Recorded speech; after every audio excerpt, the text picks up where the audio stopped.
Hello everyone, आपका मेरे channel शिक्षा और ज्ञान में स्वागत है। तो बहुत से लर्नर्स के कमेंट आए थे कि इंग्लिश का एक वीडियो बनाने के लिए, और एक लर्नर का कमेंट आया कि उनका कल पेपर है, तो उन्होंने कहा था कि मैम वीडियो बना दीजिए। तो इसमें KVS PRT इंग्लिश के ज़्यादातर जो इम्पोर्टेंट टॉपिक्स हैं उनको मैंने कवर किया है। इसमें हम पढ़ेंगे antonyms, synonyms, idioms and phrases, one word substitution, fix preposition. तो आप ये वीडियो पूरा देखिएगा, इससे आपको बहुत हेल्प मिलेगी। मैं इसको हिंदी में भी आपको एक्सप्लेन करूँगी। आइए शुरुआत करते हैं ईडियम से। सबसे पहले है एन एप्पल ऑफ डिस्कॉर्ड, जिसका मतलब होता है कलह की वस्तु। फिर है एन एप्पल ऑफ माई आई, मतलब प्यारा दुलारा। इसका एग्जाम्पल ले सकते हैं जैसे कि my niece Gunnu is an apple of my eye. फिर है अ बैड ब्लड, मतलब अगर किसी से शत्रुता होती है तो हम उसके लिए यूज़ करते हैं अ बैड ब्लड। फिर है बरी द हैचेट, मतलब पुरानी दुश्मनी को समाप्त करना। जैसे दो लोग हैं, वो कहें लेट्स बरी द हैचेट, मतलब पुरानी दुश्मनी को समाप्त करते हैं। फिर है लायन शेयर, अनुचित रूप से बड़ा भाग ले लेना। टू स्मेल अ रैट, मतलब किसी संदिग्ध स्थिति के बारे में आपको पता चल जाए, सस्पिशियस। अ डैम स्क्विब, मतलब निराशाजनक जब परिणाम होता है तो हम कहते हैं अ डैम स्क्विब। फिर है टू टेक टू हार्ट, मतलब दिल पर ले लेना, टू टेक सीरियसली।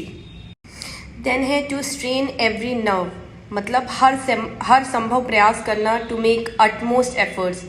जैसे कि आप समझ सकते हैं, आप जिस तरह से अभी KVS की तैयारी कर रहे हैं तो आप हर संभव प्रयास कर रहे हैं, तो इसके लिए यूज़ कर सकते हैं to strain every nerve. Then आता है to feel like a fish out of water, मतलब अनकंफर्टेबल, असुविधाजनक। जैसे हम कहीं गए, हमें वहाँ अच्छा नहीं लग रहा है, तो एक अनकंफर्टेबल सिचुएशन हो जाती है। तो ये रहे आपके कुछ इंपॉर्टेंट ईडियम्स। आइए अब देखते हैं कुछ इंपॉर्टेंट वन वर्ड सब्स्टिट्यूशन। इसमें कुछ जो मैंने वन वर्ड सब्स्टिट्यूशन लिए हैं, ये आपके पिछले साल के KVS PRT में पूछे भी जा चुके हैं। तो आइए शुरुआत करते हैं। सबसे पहले one who holds established opinion, मतलब जिसकी अपनी एक स्थापित मान्यता होती है, वो रूढ़िवादी होता है, उसको कहते हैं ऑर्थोडॉक्स। देन सेकेंड है medicine that will cure all the diseases, मतलब सभी रोगों का उपचार करने वाली, इसको कहते हैं पैनेसिया। फिर आइए देखते हैं थर्ड वन। थर्ड है a person who abstains completely from alcoholic drinks, मतलब जो शराब से परहेज करता हो, या इसको ऐसे भी कह सकते हैं जिस व्यक्ति ने कभी किसी प्रकार का नशा ना किया हो, उसे कहते हैं टीटॉटलर। देन है a person who hates marriage, विवाह से घृणा करने वाला, इसको कहते हैं मिसोगेमिस्ट।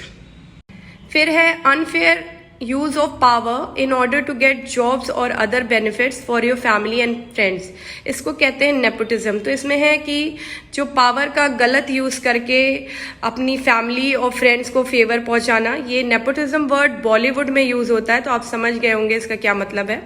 देन है a person who is centre of attraction, मतलब वो व्यक्ति जो हमेशा आकर्षण का बिंदु रहता है, उसे कहते हैं सिनोजर।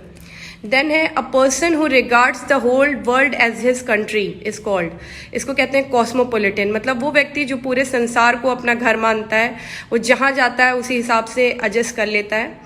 देन है one who Yeats human flesh, मतलब वो व्यक्ति, मतलब ये यूज़ बेसिकली ह्यूमन के लिए हुआ है, वो ह्यूमन जो ह्यूमन का ही फ्लैश खाता है, उसे कहते हैं कैनिबल, मतलब नरभक्षी मानव। फिर आता है one who Yeats too much, उसको कहते हैं ग्लूटॉन, मतलब वो व्यक्ति जो बहुत खाता है, पेटू। फिर है one who talks disrespectful things of sacred things, मतलब वो व्यक्ति जो भगवान के लिए कुछ अपशब्द बोलता है, उसको कहते हैं ब्लास्फेमी। तो ये रहे आपके कुछ वन वर्ड सब्स्टिट्यूशन। आइए अब देखते हैं फिक्स्ड प्रपोजिशन। जैसे कि कुछ वर्ड्स होते हैं, उनके बाद फिक्स्ड प्रपोजिशन ही आते हैं। तो सबसे पहले है सेपरेट, देन है प्रेजेंट, देन है सफ़र, देन है डिफरेंट, देन है एब्सटेन, रिफ्रेन एंड एक्सट्रैक्ट। तो इन वर्ड्स के बाद हमेशा फ्रॉम आता है, जैसे separate from, present from, suffer from, different from, इसी तरह। देन आता है prefer, elder, junior, senior, superior. तो इन वर्ड्स के बाद आता है टू, जैसे prefer to, elder to, junior to, superior to. तो ये कुछ फिक्स प्रपोजिशन है। आइए दूसरा देखते हैं। आइए कुछ और फिक्स प्रपोजिशन देखते हैं। फिर है adept, trust, worst, proficient, believe, skilful, faith. तो इसके बाद हमेशा इन आता है, अडेप्ट इन, ट्रस्ट इन, जैसे कि कह सकते हैं I have faith in you, I believe in you. तो ये कुछ फिक्स प्रपोजिशन थे। ये आपको बहुत हेल्प करेंगे। आइए अब हम देखते हैं सिनोनिम्स एंटोनिम से कम से कम 3 से 4 क्वेश्चन आ रहे हैं। तो मैंने आपके लिए इम्पॉर्टेंट सिनोनिम्स एंड एंटोनिम्स लिखा है। कुछ इसमें से प्रीवियस ईयर जो KVS PRT के हैं उसमें पूछे भी गए हैं। तो आइए शुरुआत करते हैं। सबसे पहले है ब्रूटल, ये पूछा गया है, देखिए मैंने इसमें टिक किया है। इसका सिनोनिम्स होता है क्रूअल, विशियस, फेरोशियस, बार्बरिक, और इसका हिंदी में अर्थ होता है निर्दयी, निर्मम। देन आता है एलिगेंट, इसका होता है रिफाइंड, ग्रेसफुल, सोफिस्टिकेटेड, और इसका हिंदी में मतलब होता है मनोहर, सुशील, निर्मल। फिर है अडेप्ट, इसका सिनोनिम होगा एक्सपर्ट, एप्ट, स्किलफुल, डेक्स्टरस, इसका हिंदी में अर्थ है कुशल। फिर है डिमोलिश, मतलब किसी चीज़ को नष्ट करना, इसके सिनोनिम्स होंगे डिस्ट्रॉय, रेज, रेक। फिर है डेरोगेटरी, जैसे हम किसी को डेरोगेटरी रिमार्क्स देते हैं, अपमानजनक बातें करते हैं, तो इसका सिनोनिम्स है डिफेमेटरी, ह्यूमिलिएटिंग। देन है चेस्ट, इसका मतलब है प्योर, क्लीन, वर्चुअस, जो बहुत पवित्र होता है। फिर आता है कैंडिड, वो व्यक्ति जो बहुत फ्रैंक होते हैं, आउटस्पोकन होते हैं, निष्कपट कहते हैं इसको हिंदी में। देन है आपका फोर्टिट्यूड, इसका मतलब होता है हिंदी में साहस, इसके सिनोनिम्स हैं करेज, पेशेंस, एंड्योरेंस। फिर 9th है आपका मैग्निफिसेंट, इसका मतलब होता है शानदार, तो इसके सिनोनिम्स है ग्रैंड, स्प्लेंडिड एंड सुपर्ब। फिर आता है आपका लैंग्वेज, इसके सिनोनिम्स हैं weaken, fall, fade and decline, Hindi में मतलब है कमज़ोर करना। फिर आइए कुछ और सिनोनिम्स देखते हैं। फिर आता है आपका कॉन्ग्रीगेशन, इसका मतलब होता है समूह या ढेर, तो इसके सिनोनिम्स होते हैं जैसे गैदरिंग, फ्लॉक, हर्ड। फ्लॉक आपको पता ही है समूह को कहते हैं, ये पिछले पेपर में पूछा जा चुका है। फिर है डिटरमिन्ड, मतलब जो दृढ़ निश्चयी होता है, इसके सिनोनिम्स है रिजॉल्व, स्टेडफास्ट। फिर है टिमिड पूछा गया है पिछले KVS PRT के जो एग्जाम हो रहे हैं, उसका मतलब होता है कावर्ड, डिफिडेंट, और हिंदी में मतलब है कायर। फिर है टेडियस, जो बहुत ही उबाने वाला होता है, बोरिंग होता है, तो इसके सिनोनिम्स हैं डल, बोरिंग एंड मोनोटोनस। फिर है क्वेयर, इसका मतलब होता है जो विचित्र सा होता है, odd, strange and giddy. Then है रेस्ट, जो बहुत अभागा सा होता है, मिजरेबल, अनफॉर्चुनेट। फिर है जेनिथ, जो शिखर पे हम जाते हैं, इसका सिनोनिम्स है समिट, एपेक्स एंड क्लाइमेक्स। फिर आइए अगला देखते हैं, ये है ज़ील, इसका मतलब है जोश, एंथुसियाज्म, ईगरनेस, इसके सिनोनिम्स हैं। फिर आता है स्ट्राइफ, मतलब झगड़ा करना, रिवेलरी होना, डिस्कॉर्ड। देन आपका लास्ट सिनोनिम है विजिलेंट, इसका मतलब है जागरूक होना, अवेयर होना, अलर्ट, वेरी एंड वॉचफुल। तो ये थे आपके कुछ इंपॉर्टेंट 20 सिनोनिम्स। तो आइए अब एंटोनिम्स देखते हैं। एंटोनिम्स में सबसे पहला है एम्पल, जिसका हिंदी में अर्थ है पर्याप्त और खूब, इसका एंटोनिम होगा मीएगर, जो अपर्याप्त है।